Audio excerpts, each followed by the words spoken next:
ಹರೇ ರಾಮ.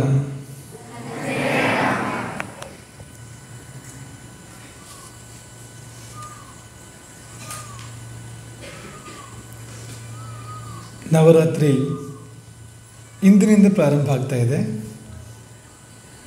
9 ದಿನಗಳ ಕಾಲ ದೇವಿಯ 9 ರೂಪಗಳ ಉಪಾಸನೆ.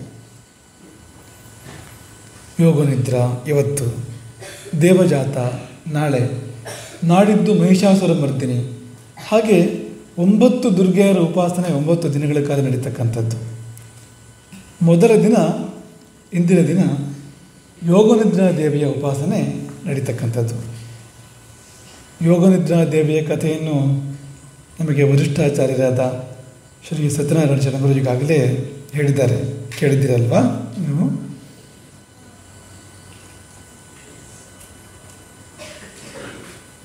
ಹೇಗೆ ಆಕೆ ವಿಷ್ಣುವನ್ನು, ಮಹಾವಿಷ್ಣುವನ್ನು ಮಲಗಿಸಿದಳು, ಹೇಗೆ ಎಚ್ಚರಿಸಿದಳು.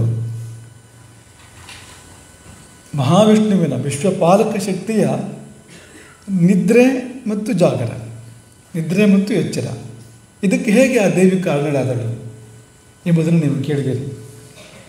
ಮಹಾವಿಷ್ಣುವಿಗೂ ಕೂಡ ನಿದ್ದೆ ಬೇಕು ಅಲ್ವಾ? ನಮಗೆ ಮಾತ್ರ ಅಲ್ಲ, ಮಹಾವಿಷ್ಣುವಿಗೂ ಬೇಕು. ಯಾಕೆಂದರೆ ನಿದ್ದೆಯಲ್ಲಿ ಸುಖವಿದೆ. ಉಂಟೋ ಇಲ್ವೋ? ಎಲ್ಲಾದರೂ ಉಂಟೆ? ನಿದ್ದೆಯಲ್ಲಿ ಸುಖ ಇಲ್ಲದೆ ಇರೋಕ್ಕೆ ಸಾಧ್ಯವಾ? ಸುಖ ಇದೆ ನಿದ್ದೆಯಲ್ಲಿ. ನೀವು ಮಾಡುವ ನಿದ್ದೆಯಲ್ಲಿ ಸುಖವಿದ್ದರೆ, ಮಹಾವಿಷ್ಣು ಮಾಡುವ ನಿದ್ದೆಯಲ್ಲಿ ಆನಂದವಿದೆ, ಬ್ರಹ್ಮಾನಂದ, ಪರಮಾನಂದವಿದೆ. ಆನಂದ ಮಗ್ನನಾಗಿರ್ತಾನೆ ಅವನು. ಹಾಗಾಗಿ ಅಂಥದ್ದೊಂದು ಸ್ಥಿತಿ ಇದು ಯೋಗ ನಿದ್ರೆ ಅಂತ ಹೇಳ್ತಾರೆ. ಈ ನಾವು ಮಾಡೋ ನಿದ್ರೆಗೂ ಆ ನಿದ್ದೆಗೂ ವ್ಯತ್ಯಾಸ ಇದೆ, ಒಂದೇ ಅಲ್ಲ ಅದು. ಇಲ್ಲ ಅಂದರೆ ಎಷ್ಟೊತ್ತು ಮಲ್ಕೊಂಡಿರೋದು ಪಾಪ ವಿಷ್ಣು ಅಂತ ನಮಗೂ ಅನಿಸುತ್ತೆ ಅಲ್ವಾ? ಯಾವಾಗ ನೋಡ್ತೀರು ಈಗ ಮಲ್ಕೊಂಡಿರ್ತಾನೆ ವಿಷ್ಣು, ಲಕ್ಷ್ಮಿ ಕಾಲುತ್ತಾ ಇರ್ತಾಳೆ. ಒಂದು ಸ್ವಲ್ಪ ಹೊತ್ತು ಮಲ್ಕೋಬೋದು, ಹೇಳ್ಬೋದು. ಆದರೆ ಎಷ್ಟು ಕಾಲ ಮಲಗಿರೋಕ್ಕೆ ಸಾಧ್ಯ? ತಿಂಗಳುಗಟ್ಟಲೆ ಮಲಗಿರೋಕ್ಕೆ ಸಾಧ್ಯವಾ ಅಂತ ಅನ್ಸುತ್ತಲ್ವಾ? ಆ ನಿದ್ದೆ ಆದರೆ ಆಗ್ಬೋದು. ವಿಷ್ಣು ಮಾಡ್ತಕ್ಕಂಥ ನಿದ್ದೆ ಆದರೆ ಅದು ಯೋಗ ನಿದ್ರೆ ಅಂತ ಹೆಸರು. ಅದು ಒಂದು ರೀತಿಯಲ್ಲಿ ಪರಮ ಜಾಗೃತ ಸ್ಥಿತಿ, ಎಚ್ಚರದಲ್ಲಿ ಎಚ್ಚರ ಅಂತ ಕರಿಬೋದು ಅದನ್ನು. ಅದು ಆನಂದಾನುಭೂತಿಯ ಒಂದು ಸ್ಥಿತಿಯಾಗಿದ್ದರಿಂದ ಅದನ್ನು ಮಾಡ್ಬೋದು. ಈ ನಿದ್ದೆ ಇದೆಯಲ್ಲ, ಜಾಡ್ಯ ನಿದ್ದೆ ಇದೆಯಲ್ಲ, ಇದಕ್ಕೆ ಮಿತಿ ಇದೆ. ಇದನ್ನು ತುಂಬ ಮಾಡೋಕ್ಕೆ ಸಾಧ್ಯ ಇಲ್ಲ. ಹಾಗೆಲ್ಲ ಮಾಡಿ ಉಪಯೋಗ ಕೂಡ ಇಲ್ಲ, ತೊಂದರೆ ಇದೆ. ಹಾಗಾಗಿ ವಿಷ್ಣುವನ್ನು ಆ ಯೋಗ ನಿದ್ರಾದೇವಿ ನಿದ್ರಾಮಗ್ನನಾಗುವಂತೆ, ಯೋಗ ನಿದ್ರಾಮಗ್ನನಾಗುವಂತೆ ಮಾಡಿ ಆನಂದದಲ್ಲಿ ಮಗ್ನನಾಗಿಸಿದಳು, ಆನಂದದಲ್ಲಿ ಮುಳುಗಿಸಿದಳು. ಹಾಗೆಯೇ ಮಧುಕೈಟಭರು ಬ್ರಹ್ಮನ ಮೇಲೆ ದಾಳಿ ಮಾಡಿದಾಗ, ಸೃಷ್ಟಿಕರ್ತನ ಮೇಲೆ ಮಧುಕೈಟಭರು ದಾಳಿ ಮಾಡುವ ಸಂದರ್ಭದಲ್ಲಿ ಅದೇ ಯೋಗನಿದ್ರೆ ಬ್ರಹ್ಮನ ಪ್ರಾರ್ಥನೆಯ ಮೇರೆಗೆ ಎಚ್ಚರಿಸಿದಳು, ಎಬ್ಬಿಸಿದಳು, ಕರ್ತವ್ಯಕ್ಕೆ ತೊಡಗಿಸಿದಳು. ತನ್ಮೂಲಕ ಮಧುಕೈಟಭರ ಸಂಹಾರವನ್ನು ಮಾಡಿಸಿದಳು. ಕಥೆ ಹೇಳೋದು ಶರಣರ ಕೆಲಸ. ಈ 9 ದಿವಸದ ಮಟ್ಟಿಗೆ ನಮ್ಮದು ಅವರದ್ದು ಆ ರೀತಿ ಒಪ್ಪಂದ ಆಗಿದೆ. ಸಂದೇಶ ನಮ್ಮದು, ಕಥೆ ಅವರದ್ದು ಅಂತ. ಸಂದೇಶ ಏನಪ್ಪ ಇವತ್ತಿನದ್ದು? ಈ ಕಥೆಯ ಸಂದೇಶ ಏನು? ಚೆನ್ನಾಗಿ ನಿದ್ದೆ ಮಾಡಿದ್ಲ ಸಂದೇಶ? ಹೌದು, ಚೆನ್ನಾಗಿ ನಿದ್ದೆ ಮಾಡಬೇಕು, ಚೆನ್ನಾಗಿ ನಿದ್ದೆ ಮಾಡಬೇಕು. ಚೆನ್ನಾಗಿಂದ್ರೆ ಏನು ಅಂದರೆ 24 ಗಂಟೆ ನಿದ್ದೆ ಮಾಡೋದು ಚೆನ್ನಾಗಿ ನಿದ್ದೆ ಮಾಡೋದಲ್ಲ. ಚೆನ್ನಾಗಿ ಅಂದರೆ ಏನು? ಮಲಗುವ ಕಾಲಕ್ಕೆ ಮಲಗುವುದು, ಏಳುವ ಕಾಲಕ್ಕೆ ಏಳುವುದು. ಅದೇ ತಾನೇ ಯೋಗನಿದ್ರೆ ವಿಷ್ಣುವಿಗೆ ಮಾಡಿಸಿದ್ದು. ಸುಖ ನಿದ್ದೆಯನ್ನು ಕೊಟ್ಟಳು, ಯೋಗ ನಿದ್ದೆಯನ್ನು ಕೊಟ್ಟಳು ಆ ದೇವಿ. ಆದರೆ ಏಳುವ ಕಾಲ ಬಂದಾಗ, ವಿಷ್ಣು ವಿಶ್ವಪಾಲಕ ಅಲ್ವಾ, ಪಾಲನೆ ಮಾಡ್ತಕ್ಕಂಥ ಸಂದರ್ಭ ಬಂದಾಗ ಎಚ್ಚರಿಸಿದಳು. ಹಾಗಾಗಿ ಮಲಗುವ ಕಾಲಕ್ಕೆ ಮಲಗು, ಏಳುವ ಕಾಲಕ್ಕೆ ಏಳು. ಏನಲ್ಲ, ಏಳು ಕಾಲಕ್ಕೆ ಏಳು ಅಲ್ಲ, ಏಳುವ ಕಾಲಕ್ಕೆ ಏಳು ಹೊರತು ಏಳು ಕಾಲಕ್ಕೆ ಏಳು ಅಲ್ಲ.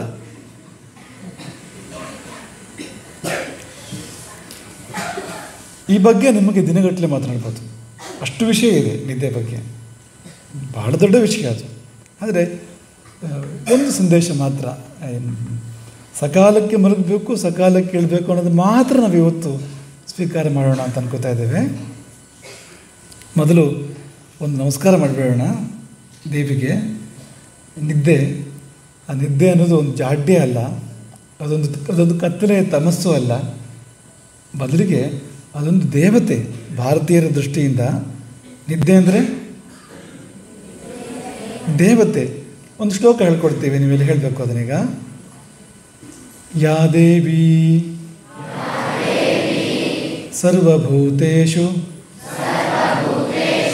ನಿದ್ರಾರೂಪೇಣ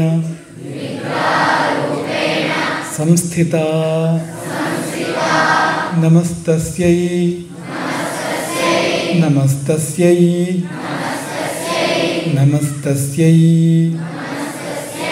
ನಮೋ ನಮಃ. ಯಾ ದೇವಿ ಸರ್ವಭೂತೇಷು ನಿದ್ರಾರೂಪೇಣ ಸಂಸ್ಥಿತಾ ನಮಸ್ತಸ್ಯೈ ನಮಸ್ತಸ್ಯೈ ನಮಸ್ತಸ್ಯೈ ನಮೋ ನಮಃ. ನೀವೇ ಹೇಳ್ತೀರಾ? ನೀವೇ ಹೇಳ್ತೀರಾ? ನೋಡೋಣ, ಪ್ರಯತ್ನ ಮಾಡಿ.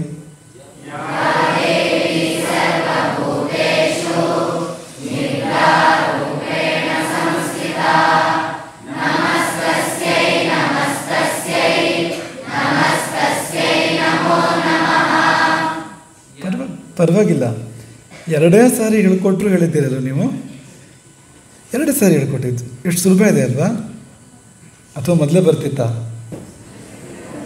ಹಾಂ, ಈ ಶ್ಲೋಕ ಬರ್ತಿತ್ತಾ? ನಿದ್ರಾರೂಪೇಣ ಬರ್ತಿತ್ತಾ? ಹಾಂ, ಆದಷ್ಟು ತುಂಬ ಸರಿ ಕೇಳಿರ್ತೀನಿ. ಯಾ ದೇವಿಯ ಸರ್ವಭೂತೇಷು ಕೇಳಿರ್ತೀರಿ, ನಮಸ್ತಸ್ಯ ನಮಸ್ತಸ್ಯ ಕೇಳಿರ್ತೀರಿ. ತುಂಬ ಇದೆ. ನಮ್ಮೆಲ್ಲರಲ್ಲಿ ದೇವಿ ಬೇರೆ ಬೇರೆ ರೂಪದಲ್ಲಿದ್ದಾಳೆ. ನಮ್ಮೆಲ್ಲರಲ್ಲಿ ದೇವಿ ಅನ್ಯಾನ್ಯ ರೂಪದಲ್ಲಿದ್ದಾಳೆ.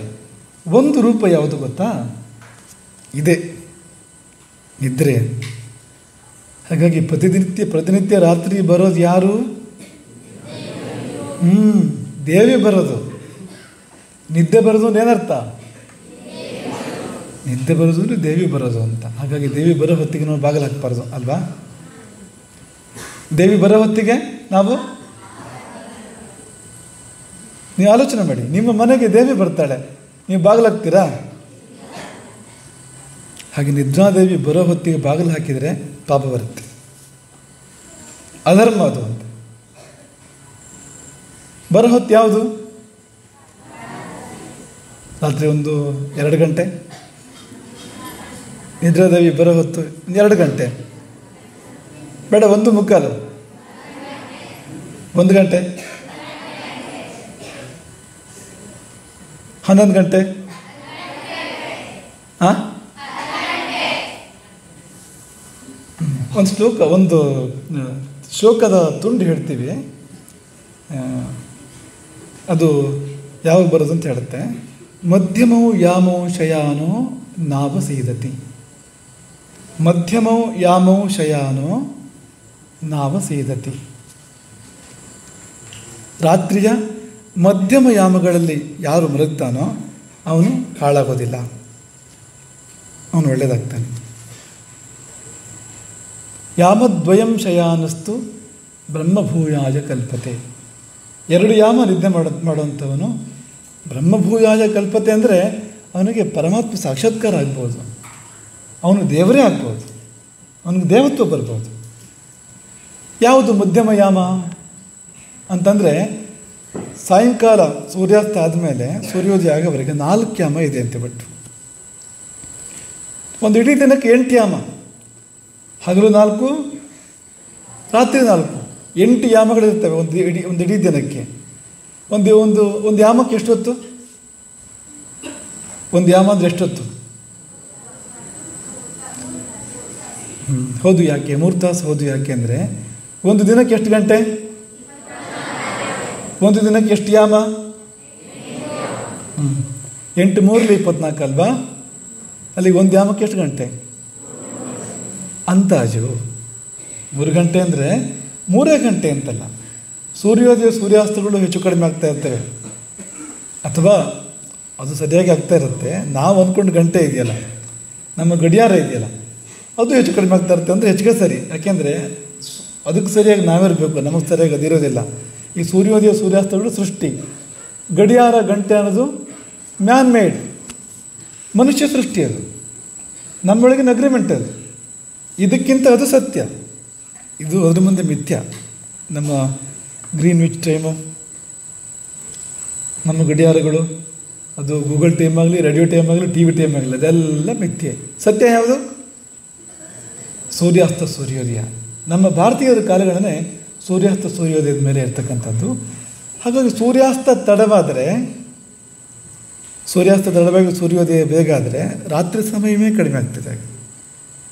ರಾತ್ರಿ 4 ಪಾಲು ಮಾಡಬೇಕು ನಾವು, 4 ಯಾಮಗಳು. ಈಗ 6 ಗಂಟೆಗೆ ಸೂರ್ಯಾಸ್ತ ಆಗಿ 6 ಗಂಟೆಗೆ, ಬೆಳಗ್ಗೆ 6 ಗಂಟೆಗೆ ಸೂರ್ಯೋದಯ ಆಗೋದಾದರೆ 12 ತಾಸಿನ ರಾತ್ರಿ 4 ಪಾಲು ಮಾಡಿದರೆ 3 ತಾಸು ಬರುತ್ತೆ ಅದರಲ್ಲಿ. ಆದರೆ ಸೂರ್ಯಾಸ್ತ 7 ಗಂಟೆಗೆ ಆಗ್ಬೋದು, ಸೂರ್ಯೋದಯ 6 ಗಂಟೆಗೆ ಆಗ್ಬೋದು. ಆಗ 11 ತಾಸು ಇರ್ತಕ್ಕಂಥದ್ದು ರಾತ್ರಿ. ಆಗ ಈ 1 ಗಂಟೆ ಕಡಿಮೆ ಆಯ್ತಲ್ಲ ರಾತ್ರಿಯಲ್ಲಿ, 3 ತಾಸಲ್ಲಿ ಕಾಲು ಗಂಟೆ ಕಡಿಮೆ ಆಗುತ್ತೆ, 2 ಗಂಟೆ ಒಂದು ಯಾಮ. ಈ ಥರ ವ್ಯತ್ಯಾಸ ಬರುತ್ತೆ, ನಿಮ್ಗೆ ಗೊತ್ತಿಲ್ಲ ಇದು. ಸಾಮಾನ್ಯವಾಗಿ ಒಂದು ಯಾಮ ಅಂದರೆ ಸುಮಾರು 2.5-3 ಗಂಟೆ. ಈ ಅಂಥ 4 ಯಾಮಗಳು ರಾತ್ರಿಗಿದೆ. ಮೊದಲನೇ ಯಾಮ ಬಿಟ್ಬಿಡಬೇಕು, ಕೊನೆಯ ಯಾಮ ಬಿಟ್ಬಿಡಬೇಕು. ಉಳಿದಿದ್ದು ಮಧ್ಯಮ ಯಾಮಗಳು. ಉಳಿದಿದ್ದು ಮಧ್ಯಮ ಯಾಮಗಳು. ರಾತ್ರಿಯನ್ನು 4 ಭಾಗ ಮಾಡಿದರೆ ಮೊದಲನೇ ಭಾಗ ಬಿಡಿ, ಕೊನೆ ಭಾಗ ಬಿಡಿ. ಸೂರ್ಯಾಸ್ತದಿಂದ ಸೂರ್ಯೋದಯಕ್ಕೆ 4 ಭಾಗ ಮಾಡಿದರೆ ಫಸ್ಟ್ ಪಾರ್ಟ್ ಬಿಟ್ಬಿಡಬೇಕು, ಲಾಸ್ಟ್ ಪಾರ್ಟು ಕೂಡ ಬಿಟ್ಬಿಡಬೇಕು. ಮಧ್ಯದ ಭಾಗ ಇದೆಯಲ್ಲ, ಇದು ಅವಳು ಬರೋ ಸಮಯ. ಇದು ಅವಳು ಬಂದು ಕಾಯ್ತಾಳೆ. ಅವಳು ಯಾಕೆ ಬರ್ತಾಳೆ? ನಮಗೆ ಸುಖ ಕೊಡೋಕ್ಕೆ ಬರ್ತಾಳೆ ಅವಳು. ಅವಳು ಯಾಕೆ ಬರ್ತಾಳೆ? ನಮಗೆ ವಿಶ್ರಾಂತಿ ಕೊಡೋಕ್ಕೆ ಬರ್ತಾಳೆ ಅವಳು. ಸರ್ವಾಂಗಗಳಿಗೆ ವಿಶ್ರಾಂತಿ, ಅಂತರಂಗಕ್ಕೂ ವಿಶ್ರಾಂತಿ. ಮಕ್ಕಳೇ, ಇದೊಂದು ಮಾತನ್ನು ಚೆನ್ನಾಗಿ ನೆನ್ಪಿಟ್ಕೋಬೇಕು. ನೀವು ಚೆನ್ನಾಗಿರಬೇಕು ಅಂದರೆ ನಿತ್ಯ ಮಾಡುವ 2 ಕೆಲಸ ಸರಿಯಾಗಿ ಮಾಡಬೇಕು. 2 ವಿಷಯನ ಮಾಡೋದು. ಒಂದು ಆಹಾರ, ಇನ್ನೊಂದು ಹೆಂಗೆ ಗೊತ್ತಾಯ್ತು ನಿಮಗೆ? ಒಂದು ನಿದ್ದೆ, ಇನ್ನೊಂದು ಇದೆರಡು ಸರಿಯಾಗಿ ಮಾಡಿದರೆ ಜೀವನವೇ ಸರಿಯಾಗುತ್ತೆ. ಇದೆರಡನ್ನು ಸರಿಯಾಗಿ ಮಾಡಬೇಕು. ನಿದ್ದೆ ಸರಿಯಾಗಿ ಮಾಡಬೇಕು ಮತ್ತು ಆಹಾರ ಸರಿಯಾಗಿ ಮಾಡಬೇಕು. ನಿದ್ದೆ ಸರಿಯಾಗಿ ಮಾಡಬೇಕು ಅಂದರೆ ಏನು? ಮಾಡುವ ಕಾಲಕ್ಕೆ, ಇವತ್ತಿನ ವಿಷಯ ಅದು, ಮಾಡುವ ಕಾಲಕ್ಕೆ ಮಾಡಬೇಕು, ಅದಲ್ಲದ ಕಾಲದಲ್ಲಿ ಮಾಡಬಾರ್ದು. ಈ ರಾತ್ರಿಯ ಮಧ್ಯದ 2 ಯಾಮಗಳನ್ನು ಹೊರತುಪಡಿಸಿದರೆ ಬೇರೆ ಸಮಯಗಳಲ್ಲಿ ಮಾಡಬಾರ್ದು. ಆದರೆ ಆ ಸಮಯದಲ್ಲಿ ಅವಶ್ಯ ಮಾಡಬೇಕು. ಒಂದು ಸ್ವಲ್ಪ ಮುಂದಕ್ಕೆ ಹೋಗ್ಬೋದು, ಬಹಳ ಅಂತೂ ಅಲ್ಲ. ಈಗ ಮೊದಲನೇ ಭಾಗ ಕೊನೆ ಭಾಗ ಬಿಟ್ಟರೆ ಅದು ಎಷ್ಟು ಗಂಟೆವರೆಗೆ ಆಗುತ್ತೆ ಹೇಳಿ ನೋಡೋಣ, ಒಂದು ಅಂದಾಜು. ಹೆಂಗಪ್ಪ? ಈಗ 6ರಿಂದ 6 ರಾತ್ರಿ ಅಂತ ಅನ್ಕೋ, ಸಾಯಂಕಾಲ 6ರಿಂದ ಬೆಳಗ್ಗೆ 6 ರಾತ್ರಿ ಅಂತ ಅನ್ಕೋ. 4 ಭಾಗ ಮಾಡು. ಮೊದಲನೇ ಭಾಗ ಬಿಡು, ಕೊನೆ ಭಾಗ ಬಿಡು. ಯಾವಾಗ ಶುರು ಹೋಯ್ತು, ಯಾವಾಗ ಮುಗಿತು? 9ರಿಂದ 9, 9ರಿಂದ 3. ರಾತ್ರಿ 9 ಗಂಟೆಯಿಂದ ಬೆಳಗ್ಗೆ 3 ಗಂಟೆಯವರೆಗೆ ನಿದ್ರಾದೇವಿ ಬರುವ ಕಾಲ. ನಾವು ರಾತ್ರಿ ತಡ ಮಾಡಿದಾಗ ಬೆಳಗ್ಗೆನೂ ತಡ ಆಗುತ್ತೆ, 2 ಕೂಡ ವ್ಯತ್ಯಾಸ ಆಗುತ್ತೆ. ಹಾಗಾಗಿ ಅವಳು ಬರೋ ಹೊತ್ತಿಗೆ ನಾವು ಬಾಗಿಲು ತೆಗೆದರೆ ಇಷ್ಟು ಸಂತೋಷ ಆಗುತ್ತೆ. ಅವಳಿಗೆ ಆಶೀರ್ವಾದ ಮಾಡಿದರೆ ನಾವು ಜೀವನ ಇಡೀ ಸುಖವಾಗಿರುತ್ತೆ. ಅವಳನ್ನು ಭೂತಧಾತ್ರಿ ಎಂದು ಶಾಸ್ತ್ರಗಳು ಕರೆದೇವೆ. ಭೂತಧಾತ್ರಿ ಅಂದರೆ ಏನು? ಎಲ್ಲ ಜೀವಗಳಿಗೆ ಅವಳು ಇನ್ನೊಂದು ತಾಯಿ. ಅವಳು ಮಾಡೋ ಒಳ್ಳೆಯದನ್ನು ಬೇರೆ ಯಾರೂ ಮಾಡೋಕ್ಕೆ ಸಾಧ್ಯ ಇಲ್ಲ ಅಂತ ಒಳ್ಳೇದು ಮಾಡ್ತಾಳೆ. ಈ ಆಹಾರ ಇದ್ದರೆ ಶಕ್ತಿ ಅಲ್ವ ನಮಗೆ? ಆಹಾರ ಇಲ್ಲದಿದ್ದರೆ ಶಕ್ತಿ ಇರುತ್ತಾ? ಹಾಂ, ಒಂದು ದಿನ ಆಹಾರ ಇಲ್ಲ ಅಂದರೆ ಶಕ್ತಿ ಇರುತ್ತಾ? 3 ದಿನ ಇಲ್ಲ ಅಂದರೆ ಇಲ್ಲ ಅನ್ನೋಕ್ಕೂ ಶಕ್ತಿ ಇರೋದಿಲ್ಲ ಅಲ್ವಾ? ನಿದ್ದೆ ಕೂಡ ಶಕ್ತಿಯೇ. ನಾವು ಕೆಲಸ ಮಾಡ್ತಾ ಇದ್ರೆ ದೃಢವಾಗ್ತಾ ಇರುತ್ತೆ, ನಮಗೆ ಶಕ್ತಿ ಹ್ರಾಸ ಆಗ್ತಾ ಇರುತ್ತೆ. ಸುಮ್ಮನೆ ಕೂತಿದ್ರೂ ಶಕ್ತಿ ಹ್ರಾಸ ಆಗುತ್ತೆ. ಯಾಕೆಂದರೆ ದೇಹ ಎಚ್ಚರವಾಗಿ ಇರಬೇಕು ಅಂದರೆ ತುಂಬ ಕೆಲಸಗಳು ದೇಹ ಮಾಡ್ತಾ ಇರುತ್ತೆ. ಅದರಷ್ಟಕ್ಕದು ಯಾವುದೋ ಅಂಗಗಳು ಕೆಲಸ ಆಗ್ತಾ ಇರುತ್ತೆ ಒಳಗಡೆಗೆ ಇಲ್ಲಿ. ಹಾಗಾಗಿ ದಣಿವಾಗುತ್ತೆ ದೇಹಕ್ಕೆ. ನಿದ್ದೆ ಬಂದರೆ ಮತ್ತೆ ಶಕ್ತಿ ಬರುತ್ತೆ. ಇದೆರಡೂ ನಮಗೆ ಶಕ್ತಿ ಮೂಲ, ಆಹಾರ ಮತ್ತು ನಿದ್ದೆ. ಅದಿಲ್ಲದೆ ನಮಗೆ ಶಕ್ತಿ ಇಲ್ಲ. ಹಾಗಾಗಿ ಶಕ್ತಿಗಾಗಿ ನಮಗೆ ಆ ತಾಯಿ ಬೇಕು. ಇನ್ನು ತುಂಬ ತುಂಬ ತುಂಬ ಪ್ರಯೋಜನಗಳಿದೆ. ಕೊನೆ ಪಕ್ಷ ಶಕ್ತಿಗಾಗಿ ನಮಗೆ ಆ ತಾಯಿ ಬೇಕು.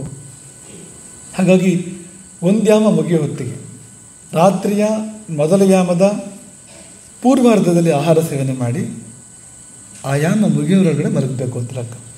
ಸುಮಾರು 9 ಗಂಟೆಗೆ 9 ಕಾಲಿಗೆ ಮಲಗಬೇಕು ಅಂತ ಲೆಕ್ಕ. ಸುಮಾರು 3-3:30 ಬೇಡ ಪಾಪ, ನೀವು ಮಕ್ಕಳು ಒಂದು ಅರ್ಧ ಗಂಟೆ ಜಾಸ್ತಿ, 1 ಗಂಟೆ ಜಾಸ್ತಿ. ಇನ್ನೂ ಜಾಸ್ತಿ ಮಾಡೋದಕ್ಕೆ ಸೃಷ್ಟಿ ಒಪ್ಪೋದಿಲ್ಲ ಅಂತ, ವಿಧಿ ಒಪ್ಪೋದಿಲ್ಲ ಅಂತ. ಬ್ರಹ್ಮೆ ಮುಹೂರ್ತ ಬಂದಾಗ ಹೇಳಬೇಕು. ಆವಾಗ ಯಾಕೆ ಹೇಳಬೇಕು ಅಂದರೆ ಆಗ ಇನ್ನೊಬ್ಬ ಬರ್ತಾನೆ. ನಿದ್ರೆ ಅಂದರೆ ಮಾಯೆ, ತಾಯಿ, ಪ್ರಕೃತಿಯದು. ಅದು ರಾತ್ರಿ 9 ಗಂಟೆಗೆ ಬಂದು 3 ಗಂಟೆವರೆಗೆ 3-3:30 ಇರೋಂಥದ್ದು. ಅದು ಮುಗಿಯೋ ಹೊತ್ತಿಗೆ ಪರಮಾತ್ಮ ಬರ್ತಾನಂತೆ. ಬ್ರಹ್ಮೆ ಮುಹೂರ್ತ ಬರುತ್ತೆ. ಅಮೃತ ಕಲಶ ತೊಗೊಂಡ್ಬರ್ತಾನ ಅವನು ಬಂದು ಕಾಯ್ತಾನಂತೆ ಬ್ರಹ್ಮೆ ಮುಹೂರ್ತದಲ್ಲಿ. ಆ ಸಮಯದಲ್ಲಿ ಎದ್ದರೆ ಅಮೃತ ಕಲಶ ಕೊಡ್ತಾನೆ ನಮಗವನು. ಅದನ್ನು ಸೇವನೆ ಮಾಡಿದರೆ ನಾವು ಅಮರರಾಗ್ತೇವೆ. ನಾವು ಅದ್ಭುತಗಳನ್ನು ಸಾಧನೆ ಮಾಡ್ತೇವೆ. ನಮಗೆ ತುಂಬ ತುಂಬ ತುಂಬ ಚೈತನ್ಯ ಬರುತ್ತೆ. ಆ ಚೈತನ್ಯದ ಕಲಶನ ತೊಗೊಂಬರೋದು ಅವನು ಬಂದಾಗ ಮಲ್ಕೊಂಡಿದ್ರೆ ಆ ಬ್ರಾಹ್ಮೆ ಮುಹೂರ್ತ ಮುಗಿಯೋವರೆಗೂ ಕಾಯ್ತಾನೆ ಅವನು. ಆಮೇಲೆ ತಲೆನೇ ಬರೆಸಿ ಹೊರಟೋಗ್ತಾನೆ. ನಷ್ಟ ಆಗೋದು ನಮಗೆ. ಅಮೃತ ಕಲಶ, ಆ ಚೈತನ್ಯದ ಕಲಶ ನಮಗೆ ಸಿಕ್ಕೋದಿಲ್ಲ. ನಾಳೆ ಬರ್ತೇನೆ ಅಂತ ಹೋಗ್ತಾನೆ. ಬೇಜಾರು ಮಾಡ್ಕೊಳ್ಳೋದಿಲ್ಲ ಅವನು. ನೀನು ಎದ್ದಿಲ್ವಾ, ಮಲ್ಕೊಂಡಿದ್ಯಾ, ಹೋಗಲಿ ಬಿಡು, ಅಲ್ಲ ನಾಳೆ ಬರ್ತಾನೆ. ನಾಳೆ ಮತ್ತೆ ಬರ್ತಾನೆ ಅವನು.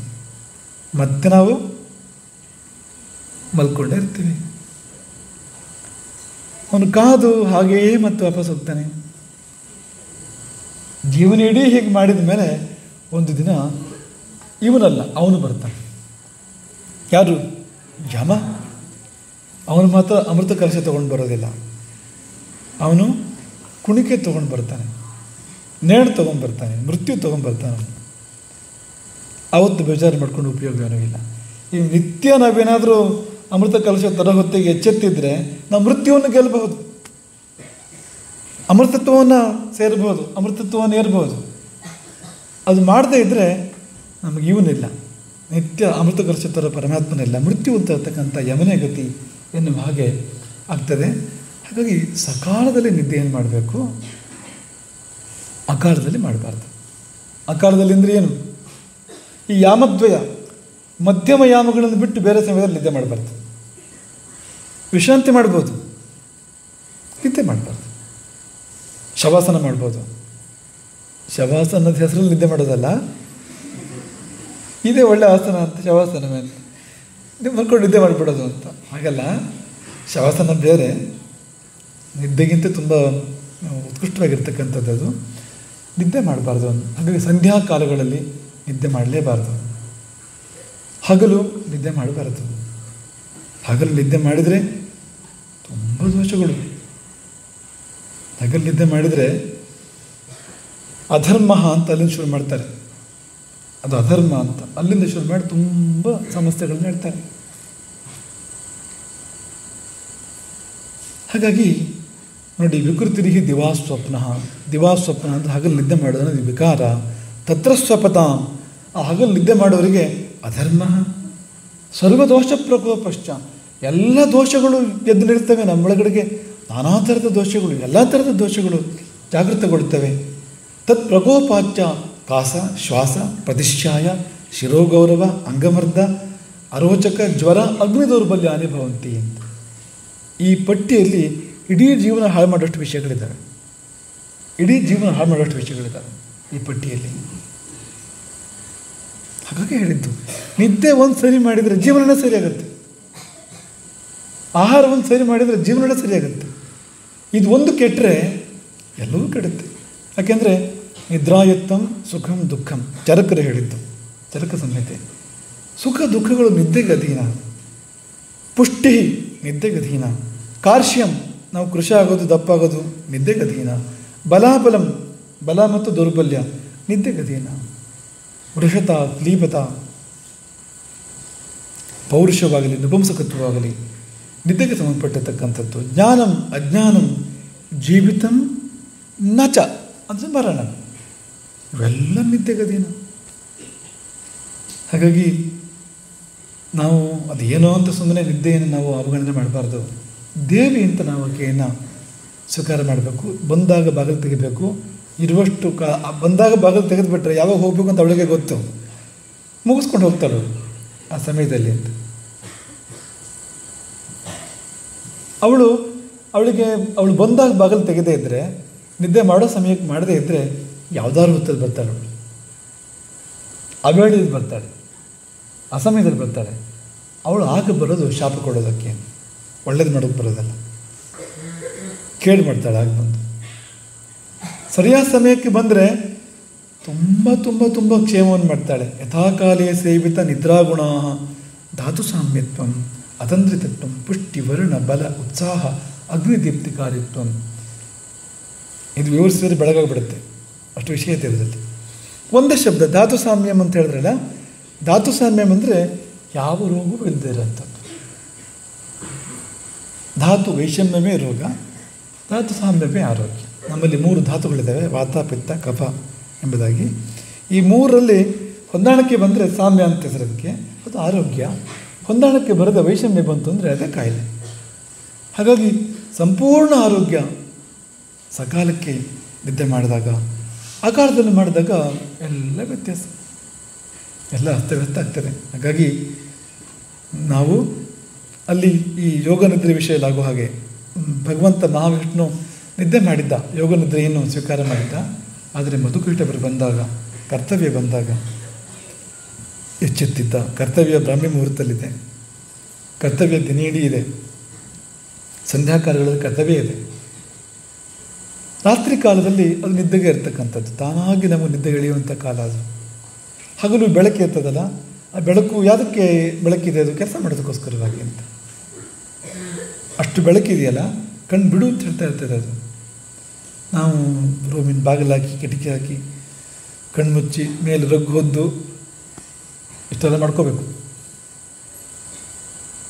ಆದರೆ ಸಹಜವಾಗಿ ಬೆಳಕು ಕಣ್ಣು ತೆರೆಯೋದಕ್ಕೆ ಪ್ರೇರಣೆ ಕೊಡುವಂಥದ್ದು, ನಿದ್ದೆಯಿಂದ ವಿಮುಖವಾಗಿ ಮಾಡೋದಕ್ಕೆ ನಮಗೆ ಪ್ರೇರಣೆ ಕೊಡ್ತಕ್ಕಂಥದ್ದು. ಹಾಗಾಗಿ ಹಗಲು ಕಾರ್ಯಕಾಲ, ರಾತ್ರಿ ವಿಶ್ರಾಂತಿ ಕಾಲ. ಕಾರ್ಯಕಾಲದಲ್ಲಿ ಕಾರ್ಯ ಮಾಡಿ ವಿಶ್ರಾಂತಿ ಕಾಲದಲ್ಲಿ ವಿಶ್ರಾಂತಿ ಮಾಡಿದರೆ ಉದ್ಧಾರ ಆಗ್ತಾನೆ, ಇಲ್ಲದೇ ಇದ್ದರೆ ಹಾಳಾಗಿ ಹೋಗ್ತಾನೆ. ಹಾಗಾಗಿ ನೀವು ಭಾಳ ನೆನ್ಪಿಟ್ಕೊಳ್ಳೋದು ಬೇಡ, ಅಷ್ಟು ನೆನ್ಪಿಟ್ಕೊಳ್ಳಿ. ಅವಳು ಬಂದಾಗ ಬಾಗಿಲು ತೆಗಿಬೇಕು. ಅವಳು ಹೋಗೋ ಹೊತ್ತಿಗೆ ತಾನೇ ಹೋಗ್ತಾಳೆ ಅವಳು. ಅಂದರೆ ಸಕಾಲಕ್ಕೆ ಬಾಗಿಲು ತೆಗೆದ್ರೆ ಯಾವಾಗ ಹೋಗಬೇಕು ಅಂತ ಗೊತ್ತು ಅವಳಿಗೆ. ಅದೇ ಸಮಯದಲ್ಲಿ ಅವಳು ಹೋಗ್ತಾಳೆ. ಇಡೀ ದಿನ ಒಂದು ಸುಖಮಯವಾಗಿ ಕ್ಷೇಮಕರವಾಗಿ ತುಂಬ ಚೆನ್ನಾಗಿ ಇರ್ತದೆ. ಚೂರು ಆಹಾರ ಸಹಕಾರ ಬೇಕು ಅದಕ್ಕೆ. ಈಗ ರಾತ್ರಿ ಒಂದು 7ರಿಂದ 8 ಗಂಟೆ ಮಧ್ಯದಲ್ಲಿ, ಒಂದು 7:15 ಹಿಂದೆ ಮುಂದೆ ಆಹಾರ ಸೇವನೆ ಮಾಡಿದರೆ, ಅಲ್ಲಿಂದ ಮತ್ತೆ 1-1.5 ಗಂಟೆ ಬಿಟ್ಟು ನಿದ್ದೆ ಮಾಡಿದರೆ ನಿದ್ದೆ ಚೆನ್ನಾಗಿ ಬರೋವಂಥದ್ದು. ಮತ್ತು ತುಂಬ ತಿಂದರೆ ನಿದ್ದೆ ವ್ಯತ್ಯಾಸ ಆಗುತ್ತೆ, ಏನು ತಿಂದಿದ್ರೆ ನಿದ್ದೆ ವ್ಯತ್ಯಾಸ ಆಗುತ್ತೆ, ತಿನ್ನಬಾರದಂತ ತಿಂದರೆ ನಿದ್ದೆ ವ್ಯತ್ಯಾಸ ಆಗುತ್ತೆ. ಆಹಾರಕ್ಕೂ ನಿದ್ದೆಗೂ ತುಂಬ ಸಂಬಂಧ ಒಂದಕ್ಕೊಂದು. ಕೆಲವು ಪದಾರ್ಥಗಳು ನಿದ್ದೆಯನ್ನು ಹೆಚ್ಚು ಮಾಡ್ತವೆ, ಕಡಿಮೆ ಮಾಡ್ತವೆ, ಅಥವಾ ಅಸ್ತವ್ಯಸ್ತ ಮಾಡ್ತವೆ. ಅದೆಲ್ಲ ನಿಮಗೆ ಮುಂದೆ ಕಾಲಕ್ಕೆ ಇಲ್ಲಿ ಗೊತ್ತಾಗುತ್ತೆ ಗುರುಕುಲದಲ್ಲಿ, ಏನು ತಿನ್ನಬೇಕು, ಏನು ತಿನ್ನಬಾರ್ದು, ಎಷ್ಟು ತಿನ್ನಬೇಕು, ಹೇಗೆ ತಿನ್ನಬೇಕು. ಇವುಗಳನ್ನ ಸ್ವಲ್ಪ ಫಾಲೋ ಮಾಡಿದಾಗ ತುಂಬ ಏನು ಅಂಥ ಕಾಂಪ್ಲಿಕೇಟೆಡು ರಾಕೆಟ್ ಸೈನ್ಸ್ ಎಲ್ಲ ಏನಿಲ್ಲ, ಅದು ಗೊತ್ತಾಗೋಂಥದ್ದೇ, ಸಿಂಪಲ್ ಇರೋಂಥದ್ದೇ. ಭಾರತೀಯರ ಆಹಾರ ಕ್ರಮ ಇದೆಯಲ್ಲ, ಅದನ್ನು ಫಾಲೋ ಮಾಡಿದರೆ ಸಾಕೋದು. ಅಷ್ಟು ಮಾಡಿದರೆ ನಿದ್ದೆಯನ್ನು ಅದು ಬರುವ ಕಾಲಕ್ಕೆ ಬರುವ ಹಾಗೆ ಮಾಡಿಕೊಂಡ್ರೆ ತುಂಬ ಕಾಲ ಬದುಕ್ಬೋದು, ಬದುಕೋಷ್ಟು ಕಾಲ ತುಂಬ ಚೆನ್ನಾಗಿ ಬದುಕ್ಬೋದು. ಹಾಗಾಗಿ ನಾವು ಅಂಥ ನಿದ್ರಾದೇವಿಗೆ ಮತ್ತೊಮ್ಮೆ ಶರಣಾಗಿ ಅಂದರೆ ಆ ಶ್ಲೋಕದಿಂದ ಮತ್ತೊಮ್ಮೆ ಸ್ತುತಿ ಮಾಡಿದ್ದ. ಶರಣ ಆಗೋಕ್ಕೆ ಸ್ವಲ್ಪ ಸಮಯ ಇದೆ ಇನ್ನು, ಆವಾಗಾಗ್ಬೋದು. ಈಗ ನಾವು ಆ ಯೋಗ ನಿದ್ರಾ ದೇವಿಯನ್ನು ಇನ್ನೊಮ್ಮೆ ಸ್ತುತಿ ಮಾಡಿ ಇವತ್ತಿನ ಒಂದು ಶ್ರೀ ಸಂದೇಶಕ್ಕೆ ವಿರಾಮವನ್ನು ಕೊಡೋಣ. ನೆನ್ಪಿಟ್ಟುಕೊಳ್ಳಿ, ಸಕಾಲಕ್ಕೆ ನಿದ್ದೆ ಮಾಡಬೇಕು, ಅಕಾಲದಲ್ಲಿ ನಿದ್ದೆ ಮಾಡಬಾರ್ದು. ಸಕಾಲದಲ್ಲಿ ನಿದ್ದೆ ಮಾಡಬೇಕು, ಅಕಾಲದಲ್ಲಿ ನಿದ್ದೆಯನ್ನು ಮಾಡಬಾರ್ದು. ಅದೇ ಇಂದಿನ ಸಂದೇಶ. ಆ ಶ್ಲೋಕವನ್ನು ಮತ್ತೊಮ್ಮೆ ಹೇಳ್ಕೊಳ್ಳೋಣ ಎಲ್ಲರೂ. ಅದೇ ಈ ಪ್ರವಚನದ ಒಂದು ಮಂಗಲ ಪರ್ಯವಸಾನ. ಹೇಳಿ ಎಲ್ಲರೂ.